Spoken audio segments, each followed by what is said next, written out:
Hey, Gare, Hey, Gary. and welcome to episode 151 Around the Sound Jeeping with your hosts, Gary Henderson, Gary Tomlinson, in-studio guest, Bill Landon, and remote guest, Chad Black.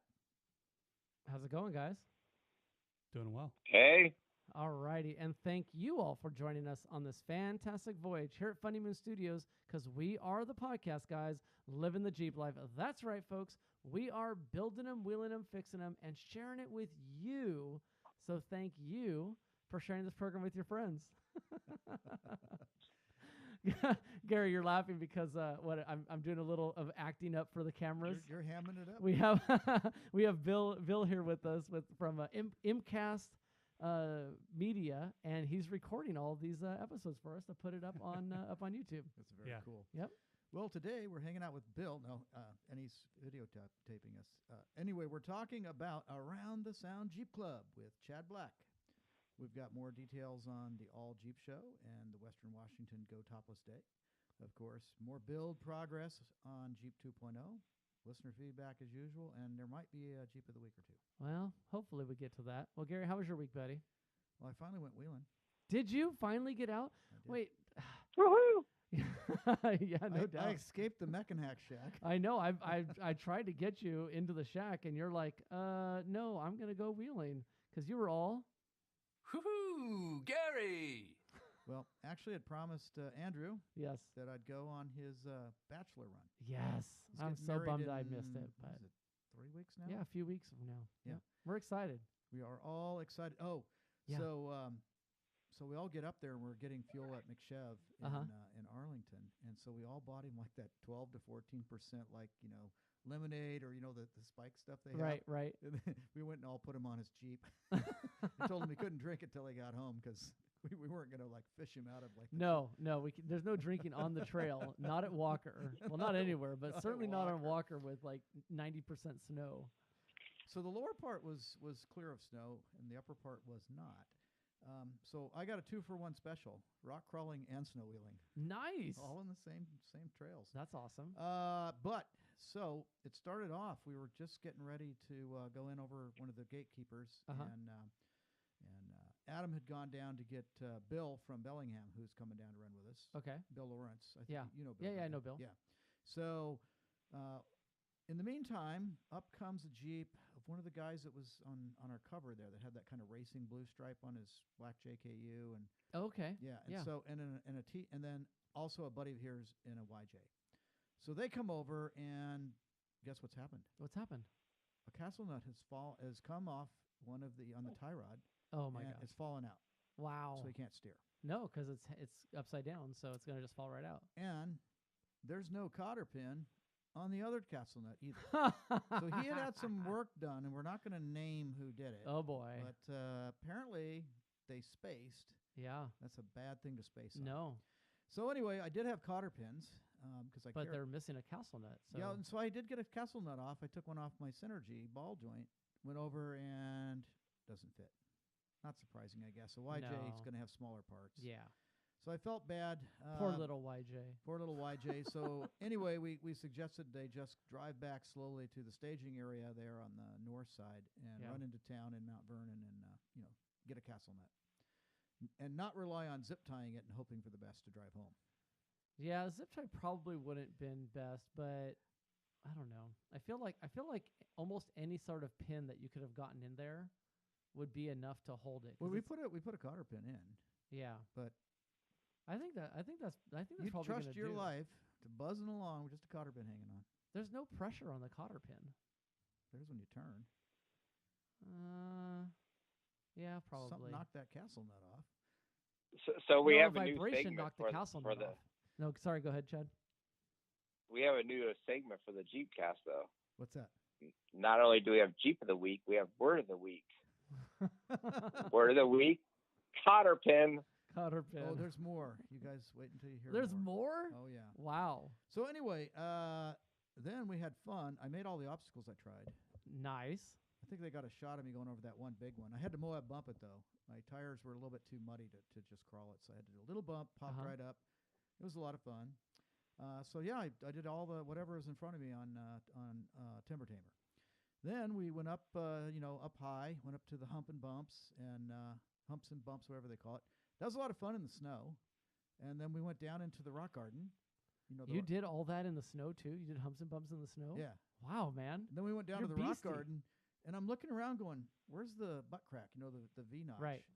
And it was behind me. It was so So different. much snow. There was so much snow, like all the obstacles were like. You can't make it up the Oh, no, I V-notch didn't even in- try. Okay. Bill good. Lawrence goes, "You gonna try that?" And I go, "With like 2 feet of snow sitting on it? I don't Right, think so." Yeah. That's It's hard. not That's gonna- hard. That's impossible to do when it's wet. And you're gonna probably break something. Like Yeah. I'm like, I don't do rocks and snow anymore. I've learned the hard way.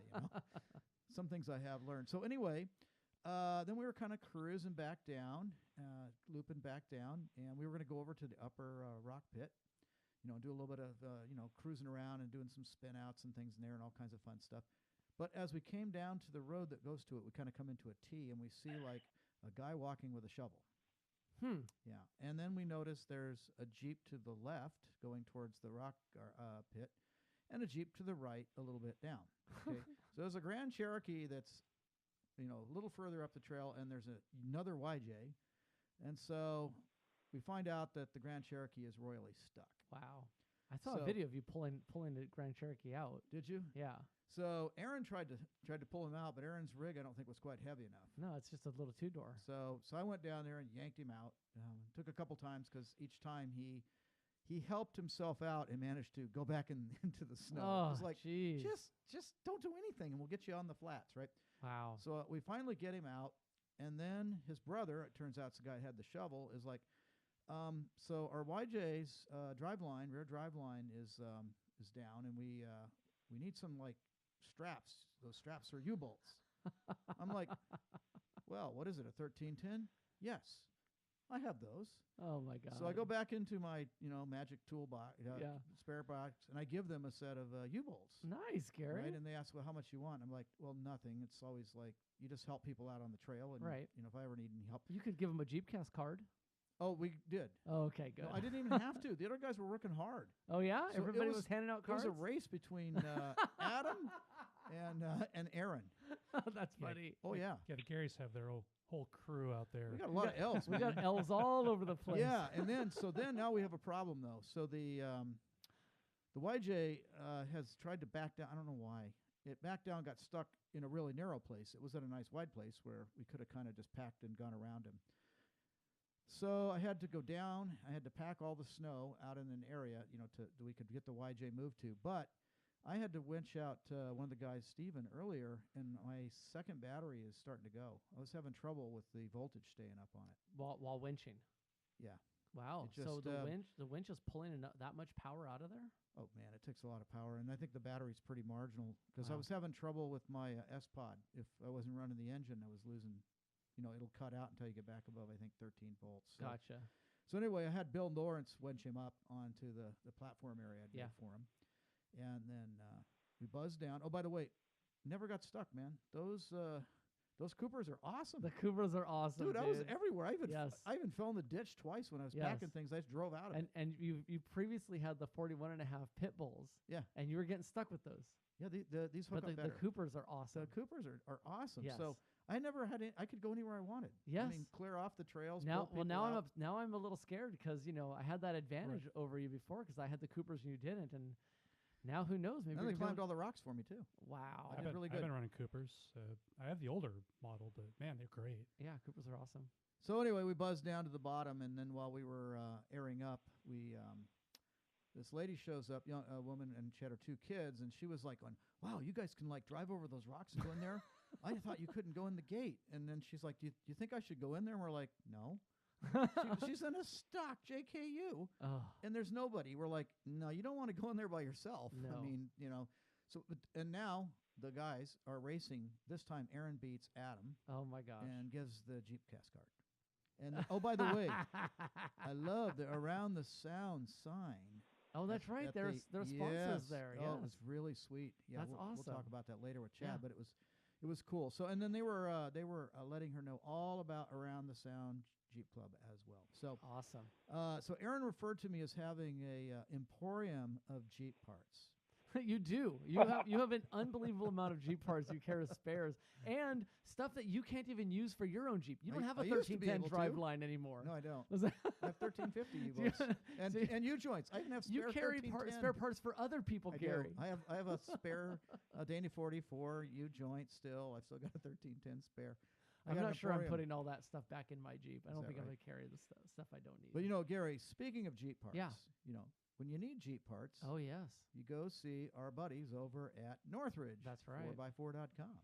And you can use the coupon code NWJeepcast. It's good for up to 10% off and free shipping on orders of over $70. That's coupon code NWJeepcast. Hey, Molly. Due to manufacturer agreements, not all lines are eligible for discount. Packages, gift cards, previous purchases, and sale items are also excluded. Visit www.northridge4x4.com/discount-code-conditions for further details. All right. All Thanks, right. Molly.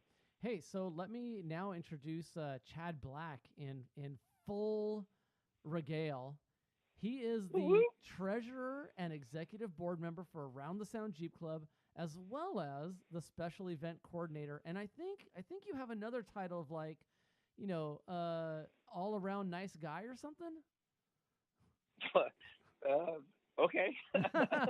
Well, how was your week, buddy? Oh, it was great. It was actually, this week has been an extremely busy Jeep week for me. Awesome. So yeah, it was nice to get back on the Jeep. I kind of laid up the Jeep for a few months as I moved from Bellevue to Snohomish, and now I'm back getting my Jeep ready for the summertime.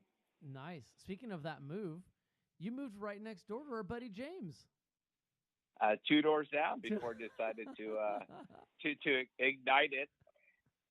That's right. Wait a Before second. wait a second. Are you claiming responsibility for igniting that house? I have to say it was a cold evening, and we were all, we needed to warm up a little bit, but that's not the way to do it. James is not going to be happy to hear about this revelation. But everybody, you heard it here first on the Jeepcast. Chad turned a bonfire. Got out of control. Oh my gosh, that's so funny. So yeah, so you're a couple doors down from James. Everybody knows James here on the show. So so you got your Jeep back up a couple months down. You've been doing a bunch of work on it recently. Tell us a little bit about your progression. Yeah, so a couple self-inflicted injuries as well as some just maintenance, and glad to do maintenance. So I just rebuilt my RCV axles. I kept having clicking sounds as I was turning hard left, hard right. Yep. And so I decided to tear them apart and take a look at them. And actually, when I pulled apart the passenger front RCV axle, the inner spindle, I guess you'd call it, was just fell apart in pieces. So I'm glad I took the time to pull those things apart and to rebuild them and repack them with some of their highly molly synthetic grease. That's right. They have their own special grease they like to use for their RCVs. Yeah, were you getting noise all the time when you were from the axles? No, just hard left, hard right turns in Okay. 4-wheel drive. I was thinking my issue. Yeah, people kept saying that I had I had an issue. I'm like, well, they're well greased. I was pretty good at least once a month in the summertime, throwing some new grease in there and enough where it poured out. So I know they're sufficiently greased, and so I just decided to take the time to pull them apart and take a look at it. I had some other issues. I had to change a wheel hub and some other things. So I just kind of pulled apart the whole front end and did both sides, and glad I did. Nice. Wow, it sounds like those bearings, something really happened to them for that thing to disintegrate like that. But you're talking about Yeah. You're talking about like the inner race, the whole race bearing inside was. Yeah, the inner race. So Wow. so the splines that actually fit around the outer shaft or the inner shaft that goes into the RCV ball joints. Right. That inner race literally came out in chunks. So Oh my gosh. basically, in between each bearing was cracked. So I had six pieces. How many bearings are there? Six? Yeah, I six. think 6. Yeah. So I had 6 pieces that just kind of came apart. I didn't have to when I was pulling the axle out of the housing actually that outer hub came off by hand. By And I hand. knew that was my first problem. Oh, boy. Yeah, that was my first problem. I'm like, that wasn't supposed to happen. Right. The boot came out of the orange boot. It just came right out. No, he's talking Oh about... no, the boot actually held it all together, right? So the boot was what saved me. Oh, but then it came out without the inner shaft. Right, because remember there's that little O-ring on the inside that's basically snaps exactly it together. a little snap ring. Right. So I removed my boot. Before, I didn't take my knuckle off, so I removed the boot, and then as I was pulling the axle out, that outer shaft came off. Oh boy! Amazing! Wow.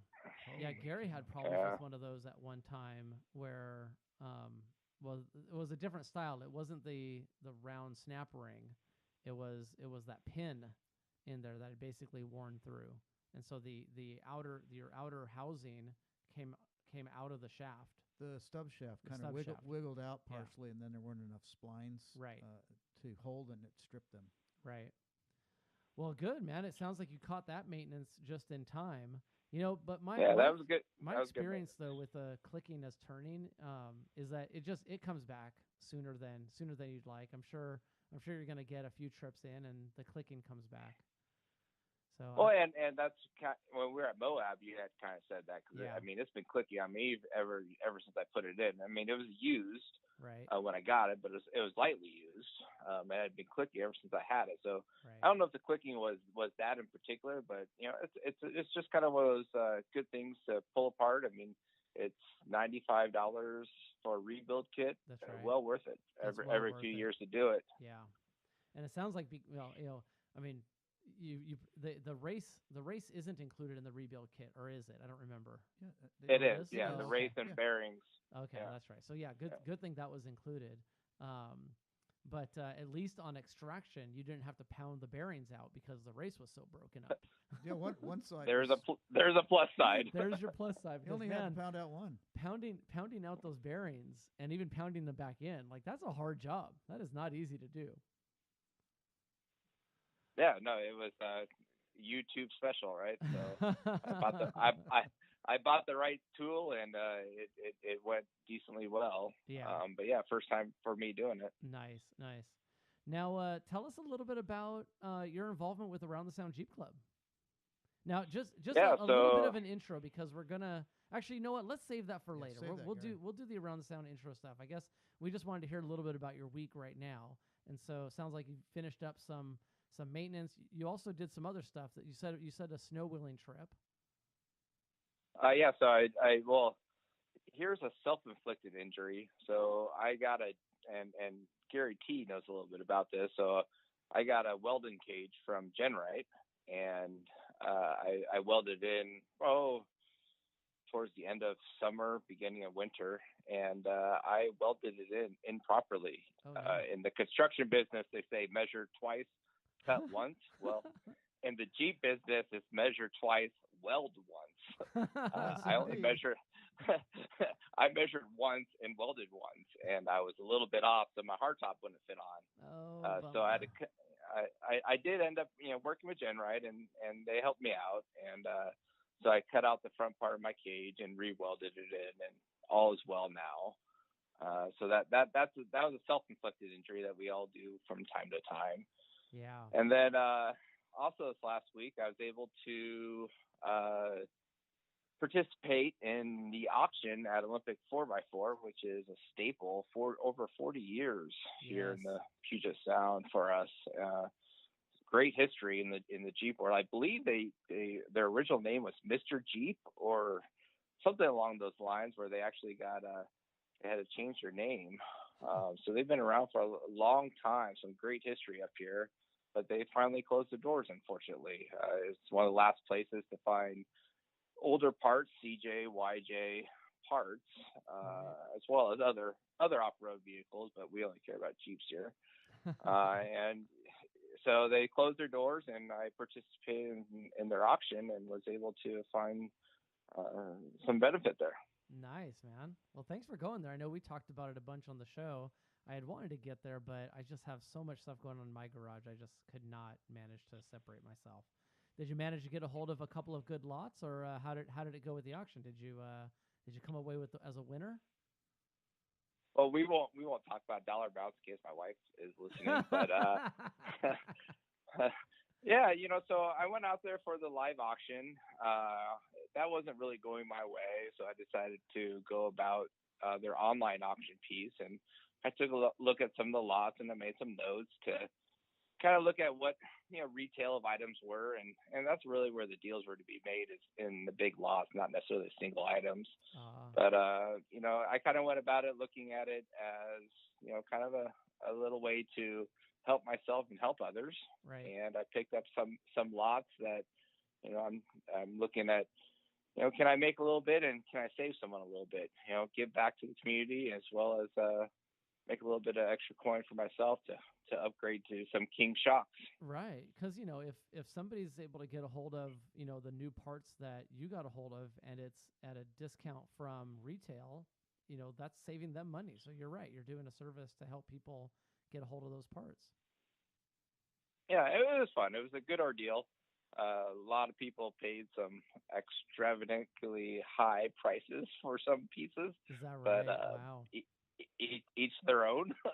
So you think people got caught up in the auctioning and like got away from the value? Auction fever. Yeah. I mean, there's a couple things that, I looked at that I was willing to bid on, and I marked down what the retail price of it was on my sheet. Yeah. And the JG Murphy is the one that put on the auction, and they had a 13% premium. Plus, you have to take an effect of the 9.1% sales tax out there. Wow. So you got to take in account that you have over 20%, almost 25% extra on top of what you bid on. Yes. And with that in mind, some things were going well above retail. My goodness. And I kind of scratched my head, but like I said, each their own. And man, 18% maybe from the auctioneer, like that must be crazy. 13. Oh, 13. But yeah. Still, that's still a lot. They're almost 10 on top of that. Right. So I mean, like if you were to buy, a lift or something, and that came out like $10,000, you're paying a lot just to pick that up. And you got to keep that in mind. Yeah, that's incredible. Well, that's very cool. Anything else you want to tell us about for the week? That's in a week. That was a lot. That's a week. I didn't want to cut you short though if you still had more. So, but yeah, that is a very busy week. You got snow wheeling in and the auction and a bunch of other stuff too. So, hey Bill, you're with Overland On and MCAST Media. So thanks for recording the show with this awesome multi-camera solution. Tell us a little bit about your week, buddy. What's been going on? Well, let's see. I came over on Saturday. That's right. You're here at the McCann Hack Shack. I got my new rooftop tent. It's very cool. Hard shell. It's a hard shell tent, man. Yeah, 30 seconds, pops right up. You can hop in there. It's got a little aluminum ladder. Had a really soft mattress in there too. Yeah, I enjoyed my nap. Did you? Yeah, a little cuddle session. It's Well, I mean, nap in quotes. Nap in quotes. Karen's gonna be jealous. Oh boy. But that was a pain in the ass install. Actually, it was the Gobi rack. It fits so snug to the hardtop. You have to. We had to disconnect the rack from the front hoop and ratchet it up with 2x4s and 4x4s. Yeah. To get it high enough just to get the bolts underneath. I mean, it's no one's stealing it. It's nobody can get it off because you put it on and it's permanently on there now. I would say it's a combination, right? I mean, like, yes, the Gobi rack is definitely a low profile rack, and so therefore you can't. It's so low profile, like you can't even get your arm underneath the rack to reach in and be able to secure the bolts, the nuts onto the bolts. But it is also the roof tent itself. Its rails are they're flush and like 18 inches inside from the outside edge. So like if they were close to the outside edge, like, maybe you can get a wrist in to tighten it, but you got to get a whole arm in. And I don't know about you guys, but I mean, like, these arms are pretty built. Like, I cannot get these arms in tight spaces. Yeah, those pythons are not getting in just there. Lift it right up there with those guns. These guns, I mean, like, they cannot fit in tiny spots. Gary's looking at me super weird, like, whatever. No, but we still had a tough time getting in there. And you're right. We had to basically lift it up and secure it so then we can get our arms under there. But I'm excited though, because now that it's there, Yeah. I'll give it a try. I'll test it out. I may put a little mattress topper in there. Yeah. If we'll see, but it'd be great for Moab. Even though it was hard, I did like that they basically designed it so that you only have to use 8 bolts to get the whole thing secured, right? Like, so they're going like with 4 clamps around the rack, and there's enough adjustability to where you can put these clamps exactly where you need to put them. So it's a pretty cool design from that perspective, where they made it so you don't have to do like, I don't know, I guess it could be worse, right? It could be 16 bolts if you had to like get it mounted all over the place. So Bill, a hard shell, not only is it convenient to pop it up, but it probably is more durable.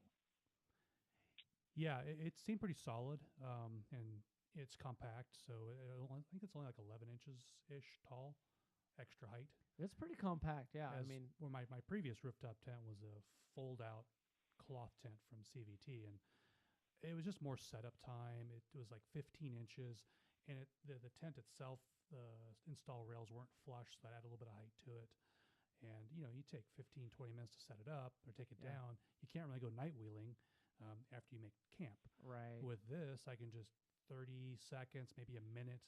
I just pop it down, take off, do my night wheeling, come back, pop it right back up. Right. Now, when he's saying pop, it's actually pretty cool. The top canopy part, the hard shell, is on struts. So you unhook it and you give it, a few pounds of pressure to lift it up, and it just like gas struts itself up and just like snaps into place. And then to pull it down, it has some straps, and you just start pulling them down. And as soon as you get it to like about 60 or 70% down, it just nestles itself back down into place. Wow. Yeah, it's pretty cool. So those struts, they have it really set up well for the weight of that of the hard shell.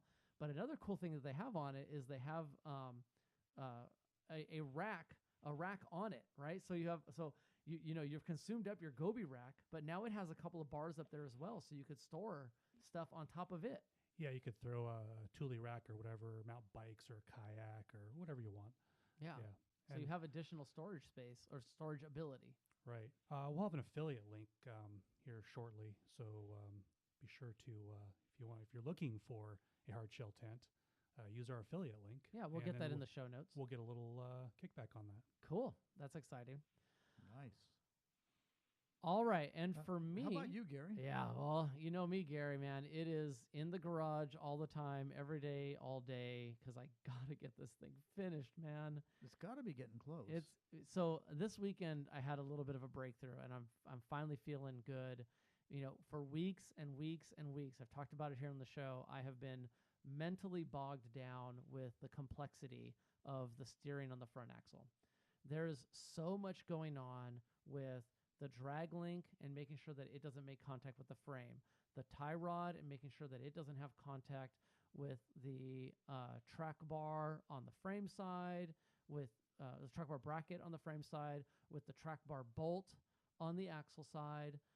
All these things are, and then the track bar, it needs to go up and it needs to clear everything. It needs to make sure that it doesn't, that you have clearance of the pumpkin, that the track bar doesn't touch the upper control arm mount on full flex.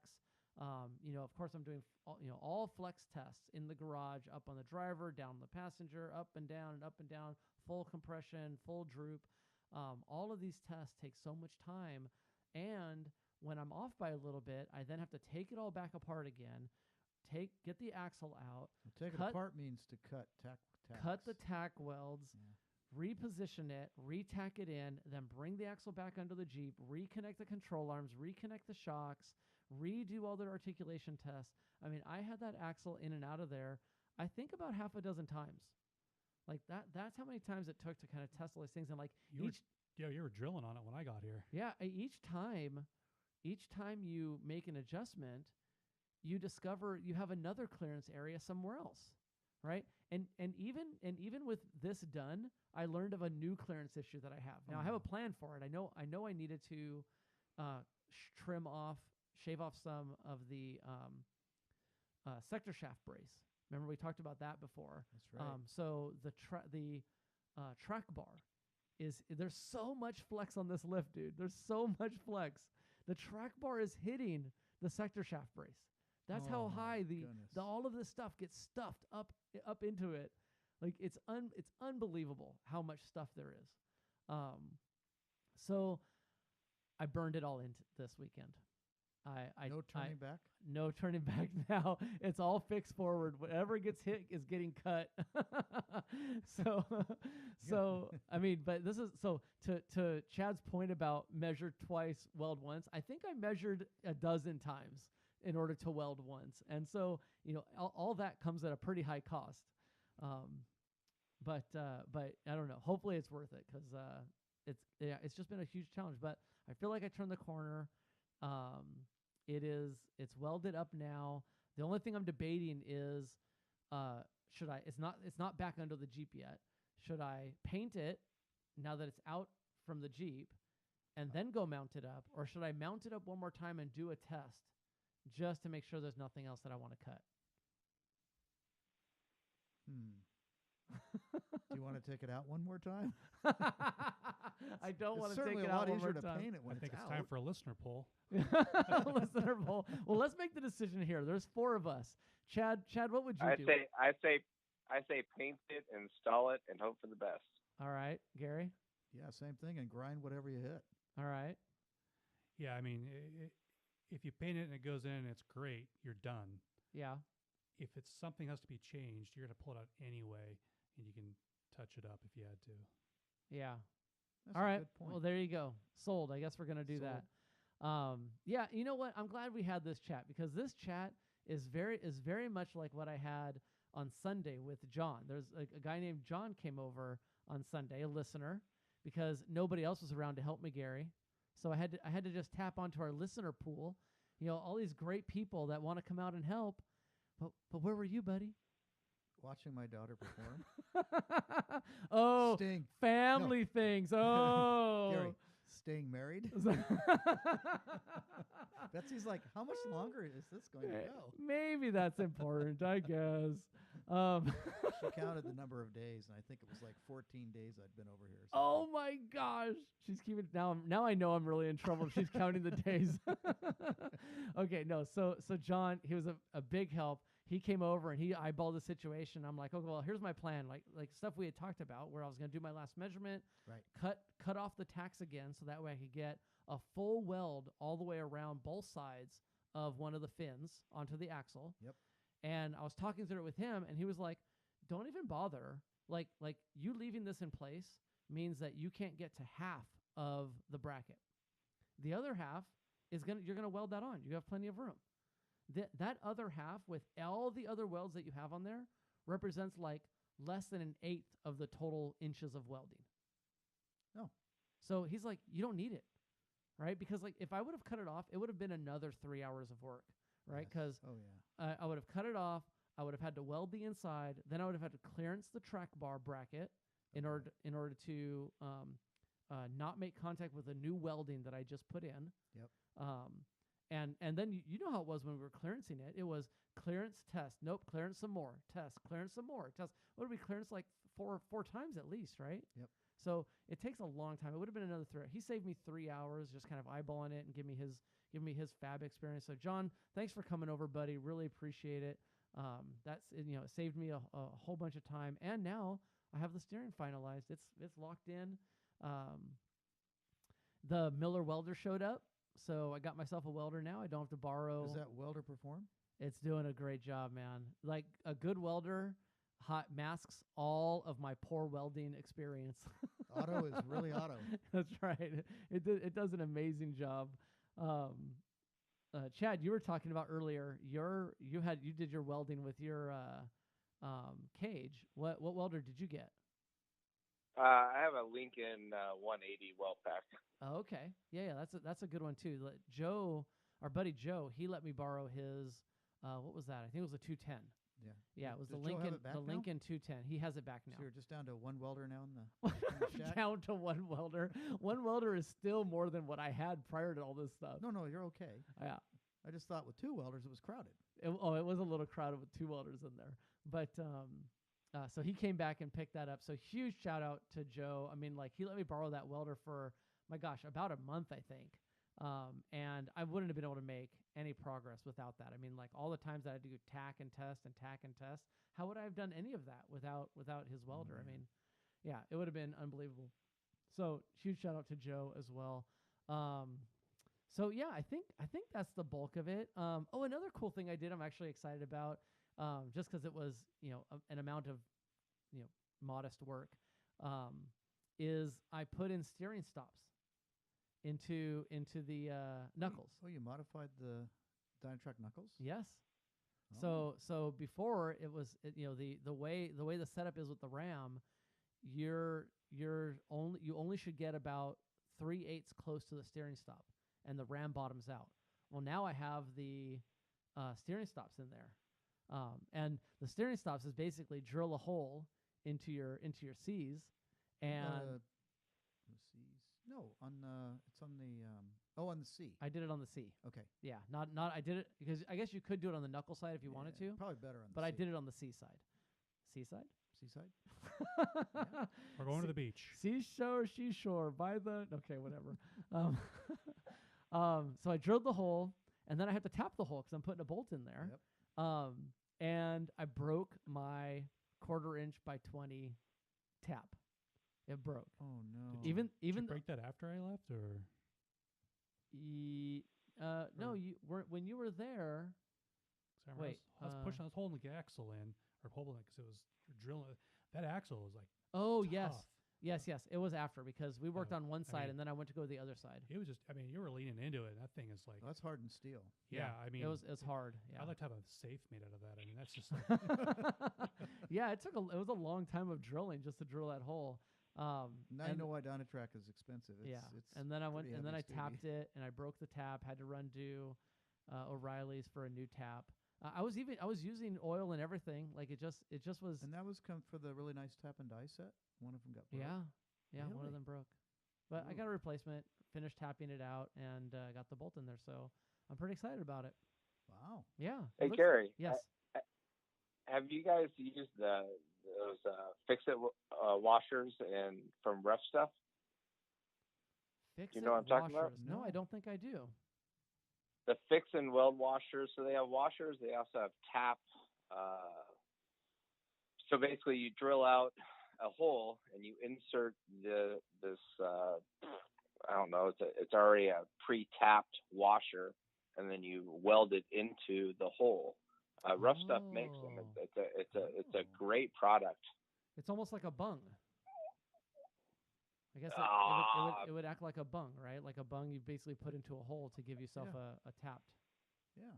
Exactly. So you drill a larger hole and you put this already pre-tapped, pre-tapped. So they both have washers and tapped holes. Oh, that's cool. I wonder how would that be any different than like using a nutsert? What if I just welded a nutsert in there? It's way bulkier. So look at it. It's made by Rough Stuff, RUFFSTUFF. I used it for, so I drilled a couple holes in my cage, and I welded these things in for like my harness and for other accessories. And you just put they have different sizes, but I use 3/8. Oh yeah, just throw a 3/8. I'm seeing them here. Yeah, that is pretty cool. Yeah, you're right. You just Well, with the cage you'd want to because it's the dome, right? So he's got a hollow inside. Right. So correct. But I also use this to fix my death wobble. I used their washers to fix my death wobble because I wobbled out a hole in my track bar. Oh boy! Oh wow! On my axle side, so I drilled it out and put one of their washers in, which is basically a major reinforcement of the current bracket, and then was able to fix my death wobble with these things. Nice. Yeah, some of the pictures that are coming up here actually look like bungs. So I wonder if they're all kind of like in the same family. These weld-in washers, weld-in things here that have threaded. That's a hot tip, Chad. Yeah, Thanks, that's a really cool idea. I won't charge you for it. You want what? I won't charge you for it. Oh, thanks. Nah, he's a good Jeeper. He's handing it out to the community. So. That's right. That's right. All right. Let's see. So I did that. I guess that's all of it. Yeah. All right. So Gary, what's going on in the events, buddy? Well, just before we do that, I want to give another big shout out to Pierce Umlauf. Oh yeah. That was phenomenal. Oh, that was such a great interview last week. Yeah, that's so cool. Folks, you all got a bonus episode. Make sure you download it, because that was one special last week. Yeah. And to Roy for getting us connected with Pierce. That's right. That was fantastic. What a killer. Wealth of knowledge, and just the experience that he has in the industry was just phenomenal. Like, a lot of fun. A lot of fun. Well, let's see. For those that want to go out and score some more parts, and when their wives aren't looking, the Spanaway Moonshiners 37th annual swap meet is this coming Saturday down at the Puyallup Fairgrounds in Puyallup, Washington. And the All Jeep Show, I think we'll wait and let Chad talk more about that, but that's March 31st at Triple X Burger in Issaquah, and we'll let him give us more. Heavy Haul Out 2019. If you're looking for some stewardship opportunities up at Walker Valley, we've got the Heavy Haul Out 2019. It's hosted by Rainier Ridge Rams Club. I'm not sure if Around the Sound is going to be on that one or not. We will. I figured as much. There's a little 2019 Easter Jeep Safari down in Moab, April 13 to 21, hosted by Red Rock Four Wheelers Club. Of course. Of course. Then there's Go Topless Day on May 18th. Yes. And we're waiting for Chad to give us some more details here in a few minutes. So we're looking forward to that. We are going to press him. We're going to give him the hard questions, too, the hard-hitting questions. So, Chad, you better be ready. Then we've got the 2019 Oregon Trophy Challenge, June 2nd, down at Tillamook State Forest. And you and we're going to look for one. We better get signed up, yeah. I got to see if we can sign up. They were trying to get that ready last time I checked. All right. So we got to get 2 Jeeps and 4 dudes. So yes. We're going to have 2 Jeeps. We got to take 2 other people with us. Cheapers Jamboree. Oh, that one's full. Never mind. That's at Tillamook. You can get on the wait list if you want. That's June 6th through 8th. Bandom Heritage Jeep Festival is June 7th through 9 in Butler, Pennsylvania, and they do have pre-reg open, so you can save some coin. The Quadrupras have their annual 4x4 run on Saturday, June 8th in Tahuya State Forest at now 4-wheel drive Tahuya, no longer 2-wheel drive. That's right. Boy, there's just so many. I'm not going to. Yeah, let's skip. I'm not going to go anymore. I think so. There's a lot of them is all of the a lot of Jeep Jamborees. Jeep Jamborees that you just got to go get signed up for. You got Sierra Trek too. So I got if Sierra you're looking for the big trips, go get signed up now because they get filled up. The Groundhog Rock Crawl is going to be down in Bend, Oregon on June 29th. Nice. That sounds kind of fun too. Yeah. All right, that folks. sounds real fun. Yeah, those Jeep Jamborees, they're a blast. I can't wait to get one in. I mean, everybody that I talk to says that they're awesome. So. And Pierce invited. He said I could go with 40s even. You could go with 40s. Yeah. You know what I'm just me a realizing is that's the weekend after the Trophy Challenge. Should we just stay down there? So maybe we should just stay down there for the week. Be kind of fun, we could, yeah. Well, why drive back for just 3 days, 4 days? That's an interesting one. Yeah. Well, we'll see. All right. We'll see if we can do it. Let's see if we can do that. So, folks, we still have T-shirts. Get yours ordered over at nwjeepcast.com/T-shirts. We love to put Anne-Marie to work, so get those orders done. Poor Anne-Marie. From the she loves it, really. Does really. she? It's not me being a slave driver. You know me, Gary. I never slave drive people. Really? Do you believe that, Chad? No. No. So check out our website, nwjeepcast.com/T-shirts. We got color choices, green, blue, and sand for men, blue, green, and pink for women, and pink and sand for the kids in kid sizes. So we got them for everybody. Wait, are the pink ones women's cut, or can a man buy a pink shirt? Well, no, on the women's cut sizes, we have pink in color, but of course a man can wear them. Okay. Why would you even for a minute say that a man can't wear a woman's shirt? Oh no, I Bill, didn't say that. This is not. I was asking. We are if far more progressive here. You said that the women's shirt came in pink, not the man's, and I was like, I well, said well, it's a what if I want women's a pink cut one? shirt, It's a but a women's man. cut. It's a women's cut, but a man can Yeah, wear but it. those are uncomfortable. We're not though. judging. Those- I don't know. I mean, come on, show those big guns and It stuff. provides off in the those support pecs. that I need for these little girls right here. I make a crop top or something. There you go. I need the support. I got about an A cup now. All right, I've been growing a little bit of heft, and I got to say I'm pretty proud. There you go. All right.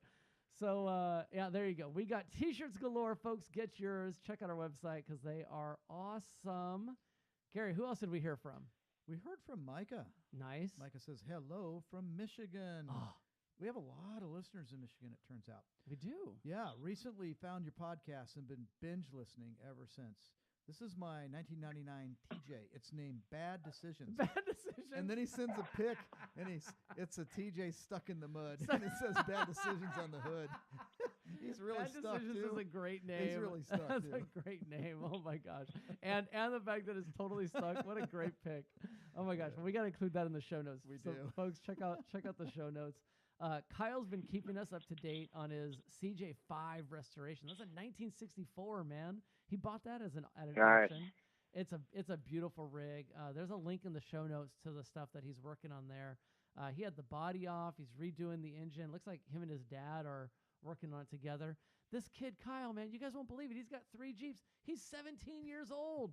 Wow. He's 17 years old. Unbelievable, with 3 Jeeps. I know. I think That's he's going to be awesome. broke for his whole life.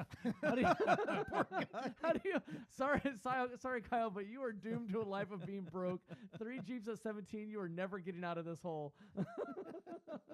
I love that he's driving the tractor over to the barn in the snow. That's He's right. going snow wheeling in the tractor. The tractor. And he's pulling the roller over to the barn. That's awesome. Well, you want to talk about Jason's email? So Jason, our buddy Jason from 7 Off Road. That's right. He reached out to us. He's doing a lot of work on his rig, it turns out. He's Says- got an awesome rig. He does. Hey guys, just thought you may want to use this as a contest or just a fun fact. Well, how about both? How about both? He says, I pulled my JKU harnesses, basically from bumper to bumper, the ECU, the TIPM, etc., out of my Jeep. I was curious, so I weighed it all. Wow. So, hey, we've got a little contest for you guys. So guess the weight of all the JKU harnesses, all the electrical wires. all and the stuff. wiring. Yeah. So, but okay. So before you get Yeah. to that, let's give a little bit of the backstory. So Oh. he pulled all of the harness out because he had done a LS3 swap. Yep.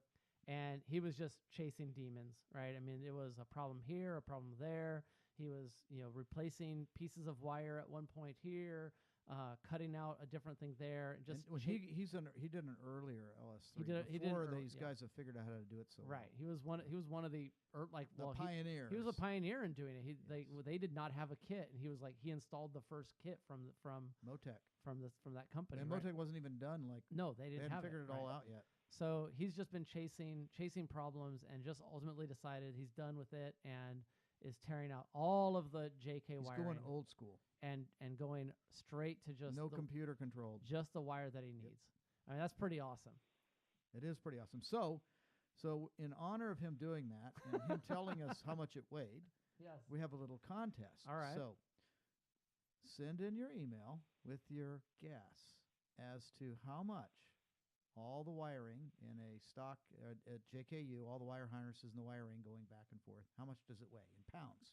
Okay, so we need it in pounds. 1 million ounces. We could- 1 million ounces. We could convert that to pounds for you. And well, that's fine if you want to What submit about that. all of our international listeners, Gary? You're going to make them do the conversion into pounds? You can set it in metric and we'll convert it. Okay, there you go. There you You're doing the conversion. I'll do the conversion. So whoever comes the closest is going to win a Jeepcast T-shirt. All right, we'll How send hard can it one be? out anywhere in the world. Yeah, even if you. What about our non-planetary listeners? I'm not sure, man. Can we get Elon Musk to send one up for us? I mean, Make SpaceX we get could provide aboard? them for Space Force. That's right. Yes, we're a Space Force customer now. We can. What's a launch though? I mean, that's gonna cost us like $1 million just to send a T-shirt out to the ISS? Yeah, probably. Is that that's hilarious. That might bankrupt us, Gary. No, yeah, we don't have that budget, Gary. Do not sign us up for sending it intergalactic, okay? Alrighty. So anyway, we got a little. There's our contest. All right, so we'll keep they're it open for 2 weeks. 2 weeks long. weeks, yeah. You have 2 weeks to listen to this episode. Send that email to nwjeepcast@gmail.com and let us know that you are entering the JKU electrical harness contest and give us a weight. We're looking for a numerical weight.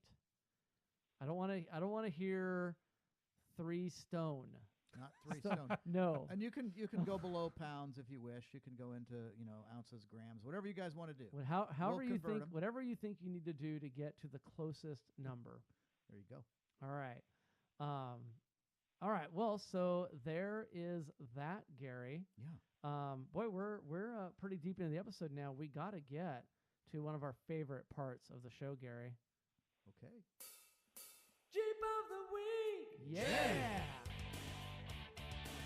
Jeep of the Week! Jeep! Jeep of the Week! Jeep! Jeep of the Week! Jeep! Oh, yeah. Gary, we love this part, man. We do. I saw you rocking your air Yeah, guitar. that's right. I gave the air drums a little beat. I saw that. Bill, what were you hammering down on? I was doing the horns. Oh, you're back to Air the horns horns. again. Super original. I think he gave us horns last time you did. were here, Bill. Well, I'm trying to produce. way to branch out. I'm trying to produce and perform. Chad, what were you rocking over there in Iowa? Oh, we were doing a didgeridoo over here. Ooh, didgeridoo. Wow, that's Yeah. that's really branching out. Whoa. I might have to Google that to figure out what that is. Careful how you spell that. Okay, yes, I'm going to be careful how I spell didgeridoo. The people at A or B in Australia know what I'm talking about. They know, of course. All right, well, dude, this is a special Jeep of the Week. You guys won't believe what we got going on today. It's a What? trifecta, Gary. Well, you had a trifecta I got last it. week. No, this is the Holy Trinity trifecta. Holy Trinity. Holy Trinity trifecta. Okay. I got Well, the Pope does drive a Jeep. the Pope drives a Jeep. We know it's a JK. The Pope drives a JK. Has it? I mean, It doesn't gone to if- JL yet. I don't know. The last one I saw was a JK. Is it JK? Yeah. Okay. But with all that money they got, they probably are into several JLs now. I would guess. All right. So before we start attacking all religions on the planet, Gary, let's get back to Jeep of the Week. Sorry, man. Okay. So we got a TJ, a TJ. JK, and a JL, the Holy Trinity of Jeeps. Well, there you go. The last three. Last three. The last three. Okay. All right. So the TJ was a yellow TJ. Those look nice in yellow. They're great. That's the best color for the TJ. I love. I would get a yellow anything. I think yellow is a great color. My family doesn't think so. I've told them my next Jeep's going to be yellow Jeep, and all of them have just poo-pooed that boo-hooed idea. it? Oh, My whole geez. family. Yeah, Wow. they're not down with that. But you know what, Gary? What? You know who's buying it? Who? Me, not them. So they don't get a color choice. So it could be mellow yellow. And That's moving right. on. Yeah. Well, it's too bad they didn't end up doing the what was the one going to be? Nacho? Oh yeah. Something nacho, nacho or yeah. nacho something. Nacho? Oh, they haven't come out with a nacho yet? No, they decided not to call it that. They did Hella Yella instead. Hella yellow? Yeah. Okay. Oh, well. All right. Well, yellow TJ with a soft top. Oh, this is the other thing that's awesome. They're all three of them soft tops. Ooh. Yellow TJ, a red JK, 2-door, A two-door JK. not a JKU, Showing some love. a JK, Diversity red JK 2-door with a soft top, and a black JLU soft top is a sport. Have I seen a soft top one yet? Yeah, Maybe I I've seen. Yeah, they're not. I don't see very many of them. A lot of them are hard tops. People really think- opt for the hard tops. I think Gary's missing summer. I think he's like, it's all about the soft tops. It's right all now. about soft tops. I love the soft tops. I'm never going back to my hard top. Yeah, you guys sold it. It's soft top or no top. That's true. That's what I'm doing. Soft top or no top. That's my plan. How about you, Chad? What's your preference with tops? Preference would be no top. There you go. All right. Do you still have your hard top? Do you rock a hard top in the winter? Well, now that I have a cage that fits one, yeah. For a while, no. For a while, yeah, you couldn't even do that. Oh, that's good. All right. Well, all of these 3 Jeeps were found in Seattle this week by Sammy. Has to be Sammy. Sammy came through with the Holy Trinity of Jeeps. Our elves are doing their work, Gary. She's up in the ante on Sean now. Oh man, yeah. I gotta imagine Sean and Doug and the rest of them are just not happy right now. They're grinding their teeth. Good job, Sammy. Way to make them feel some pain. We love it. All right.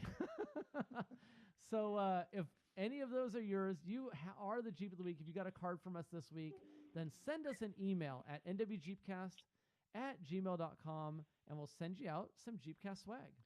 We sure will. So Well, we're finally going to get to the main topic. Oh, we're here. finally there. We've just been having so much fun, man. We have been. And It's another long episode. Chad must be dreaming of summer. I hear he's near a polar vortex country. Oh my gosh, he cannot. Chad, you must be hating it out there in Iowa right now. Tell us a little bit about the weather that's going on. Well, I've got to grab some of your cards and do a Jeep of the Week outside of Washington State.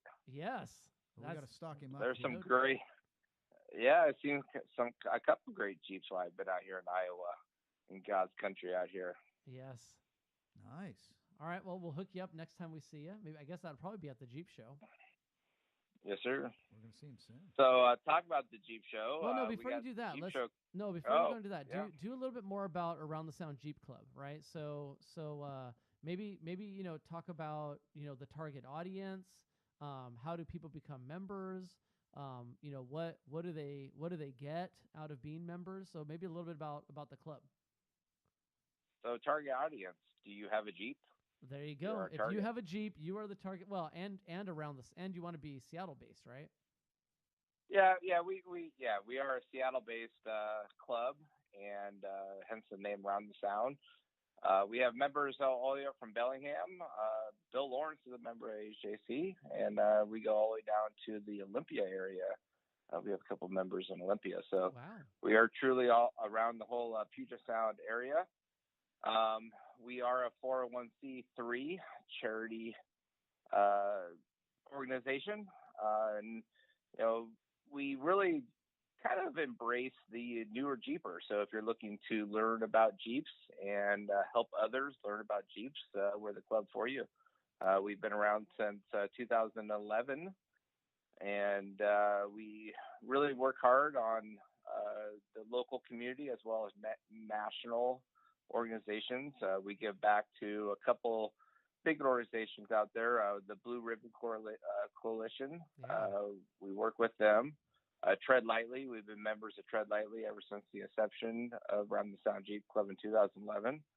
And then last couple of years, we've been donating to WOVA, which is a local organization that helps lobby to keep our trails open around the Puget Sound area. Yeah. We're Western right there Washington, with you, man. so- We love. I mean, like this is the special place that clubs, serve, is being able to, have some funds that they can kick into these organizations. Blue Ribbon Coalition, we donate there too. WOVA, we donate there too. We also do Pacific Northwest Four-Wheel Drive Association. And so, you're, being able to contribute and kick back to these organizations that help keep trails open. Like this is the, one of the great places where clubs fit in. So yeah, I really appreciate, the work that you do there. So what do members get in terms of like number of trail runs that you run, or other events and activities, things like that? Yeah, absolutely. So not only your membership. So we are a paid membership club.